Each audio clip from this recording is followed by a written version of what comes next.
I think I might have overdone it.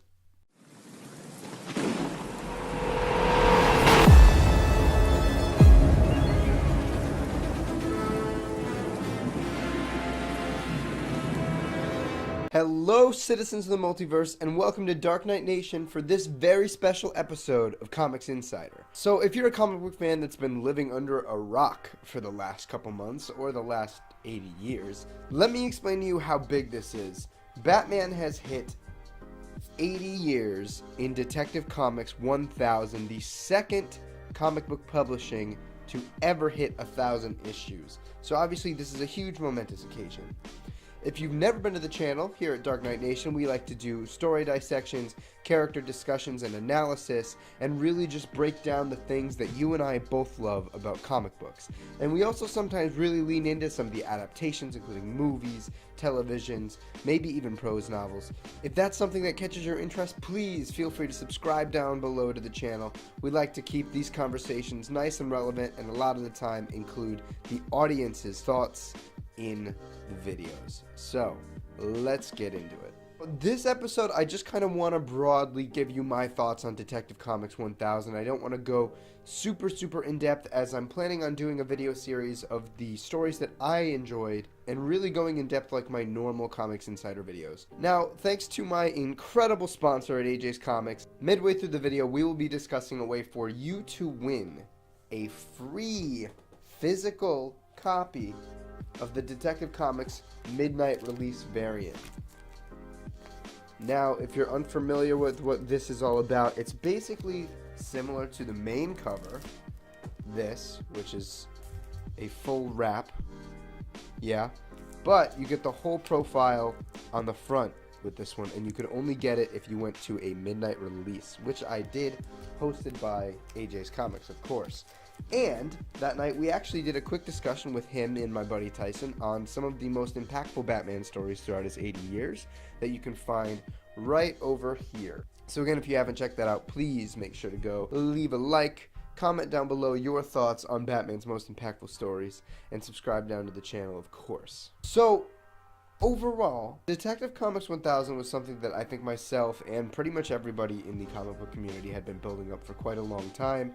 It is arguably the most popular comic book character, both in the comic books and in popular culture, so it's huge. DC had a lot riding on it.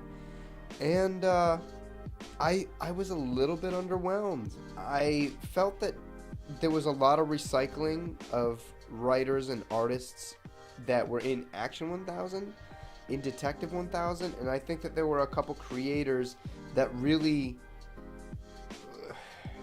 felt like wasted space. I think that across the 80 years of Batman's illustrious history and the amount of monumental stories that have really revolved around the character and his cast of characters, there are a plethora of creators that you could have picked from, and frankly I think that there were a couple that didn't quite have that level of connection with the character, and frankly a couple of them did not deliver for me. Also, if you weren't aware, for every decade of Batman's existence there was a variant cover trying to kind of capture the time, and there were some that were absolutely stunning. I mean, if you guys watched my previous video, you know that I'm in love with the Steve Rude 1930s cover. It is absolutely gorgeous.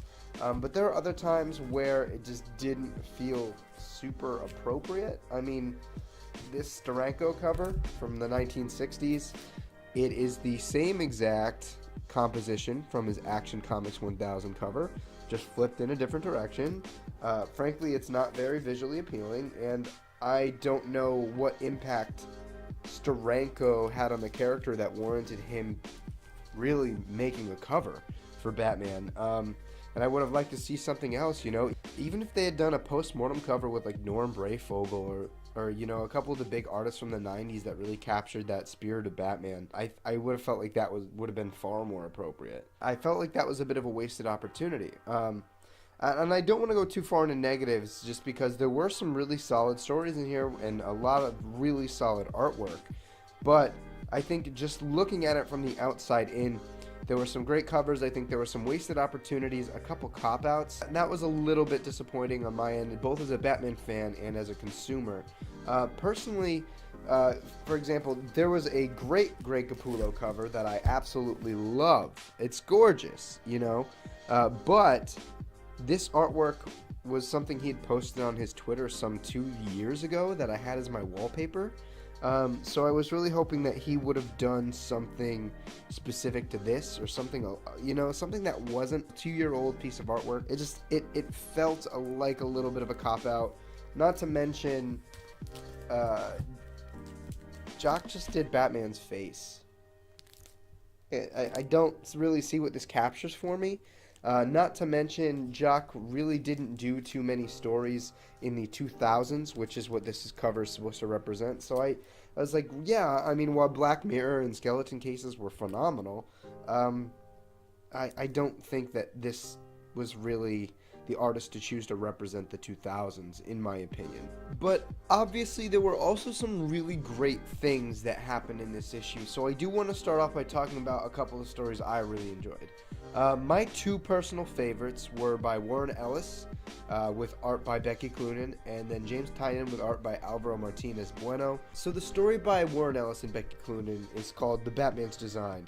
And I really just enjoyed how well it seemed like Warren Ellis got the character of Batman, how methodical he is, how vicious he can be, but also his human side, and basically, you know, captured the fact that Batman is a very tortured and trapped soul.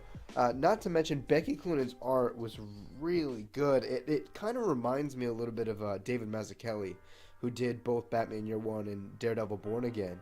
Just really nice, heavy blacks. There's not a lot of crazy detail, but I feel like the big blocking of colors and blacks really helped define the visual storytelling that Becky Cloonan is employing here. I thought that this was a great story, you know, watching a very ground level Batman story in a warehouse in Gotham. I don't want to give too much because I'll obviously be talking about the story, considering I thoroughly enjoyed it. Another story that I thoroughly enjoyed from both the writing and the artistic standpoint was The President by James Tynion IV and Alvaro Martinez Bueno. It really helps to capture the legacy of Batman, what he means for the world, and also what Robin means. And I think that this is pretty great because Robin, Dick Grayson, is obviously a huge part in what makes Batman Batman, and is the first to really follow the legacy of Batman, and it is so beautifully illustrated by Martinez here. I don't know how well you guys can see this,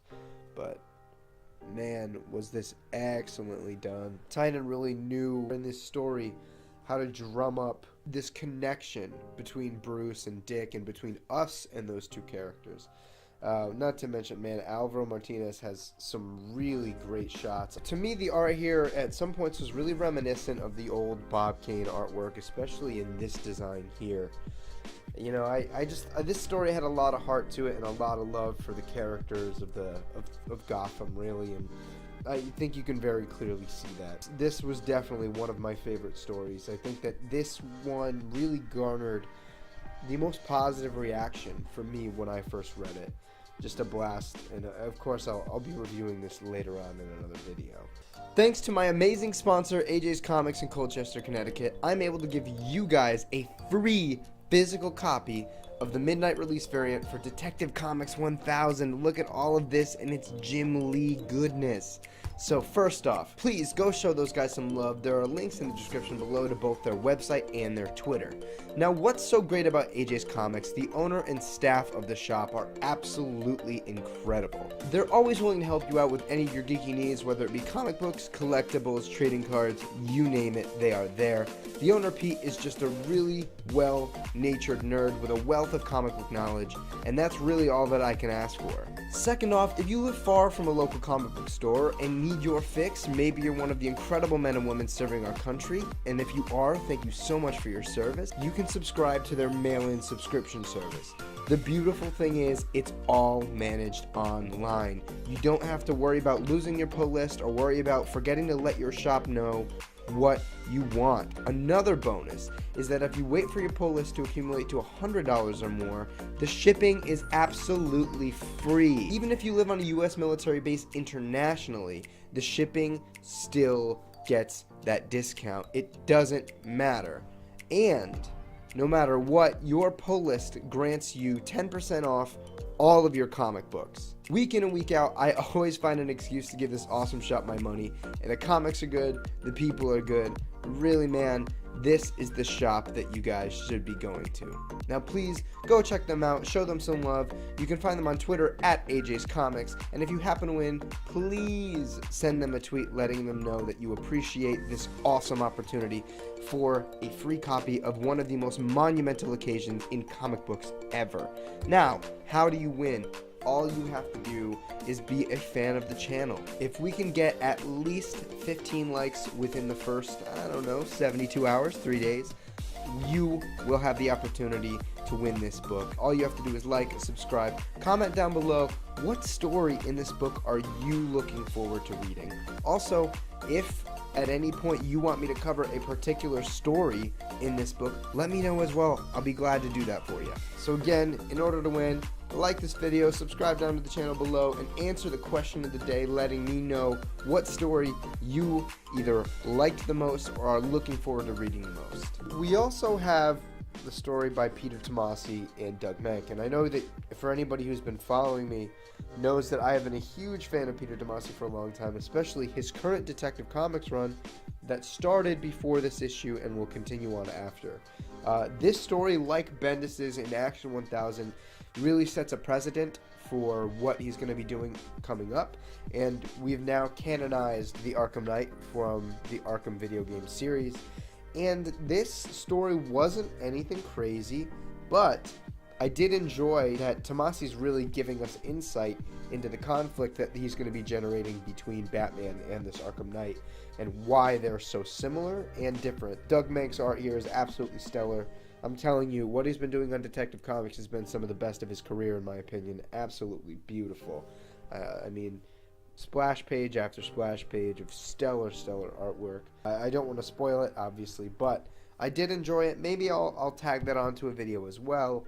And a couple honorable mentions. I really dug the story that Jeff Johns wrote with Kelly Jones in this book.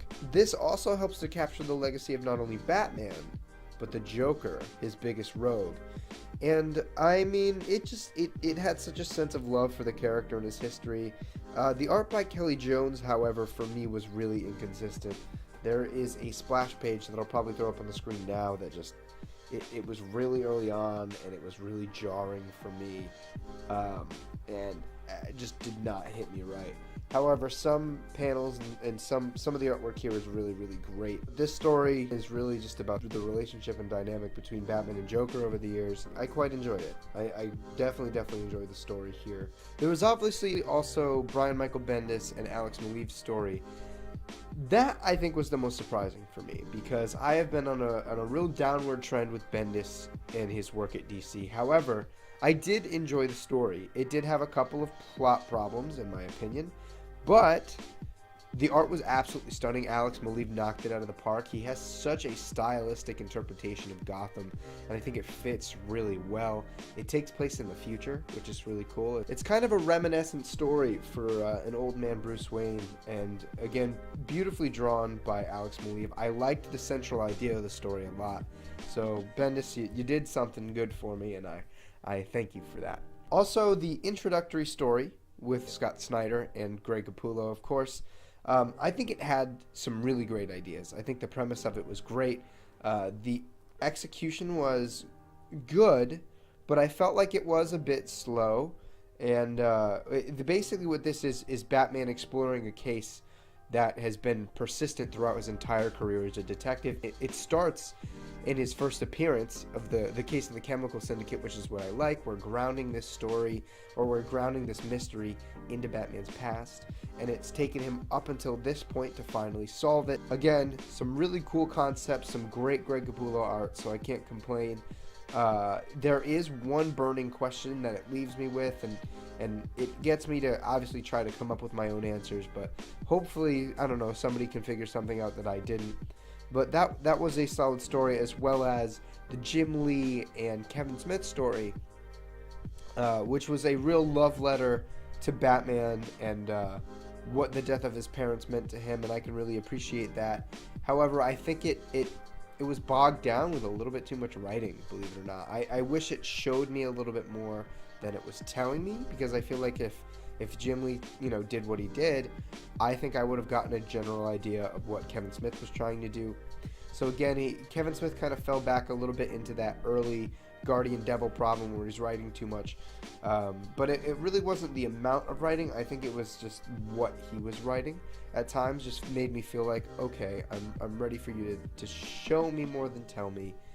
That's what comic books are, like that would have done a little bit more for me. We've now come to a close of this special episode of Comics Insider. Thank you guys so much for watching, and I hope you all enjoyed this one.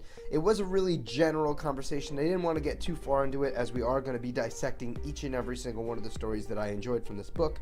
Please, again, if you want to make sure to win a free physical copy of the midnight release variant of Detective Comics 1000, make sure to like this video, subscribe down to the channel below, and answer the question of the day, letting me know what your favorite story from Detective Comics 1000 was, or what story you're looking forward to reading the most if you haven't gotten a chance. I really appreciate all the support, and I hope that we can keep this stuff going. Again, thank you guys so much for watching, and I'll see you guys in the next video from Dark Knight Nation.